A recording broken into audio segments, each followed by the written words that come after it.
நான் அதெல்லாம் சொல்ல முடியாது. அவரோட எண்ணத்தை நான் இங்கே பிரதிபலித்தேன். தன் கட்சி மீது எவ்வளவு பாசம் வைத்திருந்தாரோ அதே போல இந்த தங்கச்சி மீதும் பாசம் வைத்திருந்தவர் என்று ஒரு வெள்ளந்தியான மனிதர், ஒரு நல்ல அரசியல்வாதியை நாம் இழந்திருக்கிறோம். தனிப்பட்ட முறையில் ஒரு சகோதரரை இழந்த ஒரு சோகம் என்னிடம் இருக்கிறது. மரியாதைக்குரிய பாரத பிரதமர் மோடி மீது மிகுந்த அன்பு கொண்டவராக இருந்தார். 2014 தேசிய ஜனநாயக கூட்டணிக்காக மிக கடுமையாக உழைத்தார். அரசியலில் மிக நேர்மையானவர், துணிச்சலானவர். அவர் இன்னும் ஆரோக்கியமாக நீடூழி வாழ்ந்து ஒரு சாதனையை படைத்திருக்க வேண்டும் என்பது எனது கருத்து.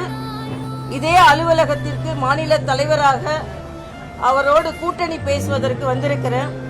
நான் இன்னைக்கு கூட ஒரு ட்வீட் போட்டிருக்கேன். எப்பவுமே என்னை பார்த்தவுடன் மனம் நிறைந்து வாய் நிறைய தங்கச்சி அப்படின்னு அழைப்பார்.